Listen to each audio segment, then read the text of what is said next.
നമ്മൾ പരിചയപ്പെടുന്ന പ്രൊഡക്റ്റ് കെൽക്കോ എന്ന് പറഞ്ഞിട്ടുള്ള കമ്പനിയുടെ മോഡുലർ ഹാൻഡ് റെയിൽ സിസ്റ്റംസ് ആണ്. സോ ജനറലി നമ്മുടെ വീഡിയോ പണിയുടെ ഒരു സമയത്ത് എല്ലാവരും ഹാൻഡ് റെയിൽസ് എന്ന് പറഞ്ഞൊരു കൺസെപ്റ്റ് വരുമ്പോഴത്തേക്കിന് വളരെ ബേസിക് ആയിട്ട് ആളുകൾ പോകുന്നത് ഒരു ഫാബ്രിക്കേറ്റർ ഡ്രിവൺ കൺസെപ്റ്റ് ആയിരിക്കും. ഒരു ഫാബ്രിക്കേറ്റർ വരുന്നു, മെഷർമെൻറ്റ്സ് എടുക്കുന്നു, നമുക്ക് അതിൻ്റെ കൊട്ടേഷൻസ് തരുന്നു എന്നുള്ള രീതിയിലാണ് മാർക്കറ്റിൽ എപ്പോഴും ഹാൻഡ് റെയിൽസ് ആളുകൾക്ക് കിട്ടിക്കൊണ്ടിരിക്കുന്നത്. ഇവിടെ കെൽക്കോ എന്ന് പറഞ്ഞിട്ടുള്ള ഒരു കമ്പനിയിൽ എൻഡ് ടു എൻഡ് കമ്പനി തന്നെ drawing, manufacturing, supply, installation and life long service, ഇതാണ് കെൽക്കോ എന്ന് പറഞ്ഞ കമ്പനിയിൽ നിന്ന് നമ്മൾ ക്ലയൻസിന് കൊടുക്കുന്ന പ്രൊഡക്റ്റ്.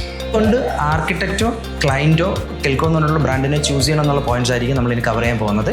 മുമ്പ് പറഞ്ഞ പോലെ തന്നെ കംപ്ലീറ്റ് ആയിട്ട് കമ്പനിയുടെ സൈഡിൽ നിന്നുള്ള ഫുൾ സപ്പോർട്ട് അതിനകത്ത് കിട്ടുന്നതിനോടൊപ്പം ജോയിൻറ്റ് ഫ്രീ റെയിലിങ്സ് ആണ് കെൽക്കോയുടെ ഹാർഡ്വെയറിൻ്റെ ഏറ്റവും വലിയ അഡ്വാൻറ്റേജ്. ഇപ്പം നിങ്ങൾ ഈ കാണുന്ന പോലെ തന്നെ ജനറലി നമ്മുടെ ഒരു വീട്ടിൽ വരുന്ന SS ആണെന്നുണ്ടെങ്കിൽ അത് കട്ട് ചെയ്ത് ഈ ഒരു പോയിന്റിൽ വെൽഡ് ചെയ്ത് ബഫ് ചെയ്തിട്ടായിരിക്കും നമ്മൾ ഫിനിഷ് ചെയ്തെടുക്കുന്നത്. കെൽക്കോയിൽ ഇറ്റ്സ് കംപ്ലീറ്റ്ലി മോഡുലാർ ജോയിൻറ്റ്സ് ആയിരിക്കും വരുന്നത്. സോ കട്ടിങ്ങും വെൽഡിങ്ങും ഉണ്ടാവത്തില്ല. ഇൻസ്റ്റെഡ് ഓഫ് കട്ടിങ് വെൽഡിങ് അവിടെ ഒരു ബ്രാഷ് ആങ്കർ ബുഷ് വെച്ച് നമ്മൾ ഈ രീതിയിലായിരിക്കും അതിനെ മോൾഡ് ചെയ്യുന്നത്. സോ ഇത് ടൈറ്റ് ചെയ്ത് ലോക്ക് ചെയ്ത് കഴിഞ്ഞാൽ you will have only A hair line joint. ഈ ഒരു ഫിനിഷിലായിരിക്കും നമുക്ക് പ്രൊഡക്ട്സ് വരുന്നത്.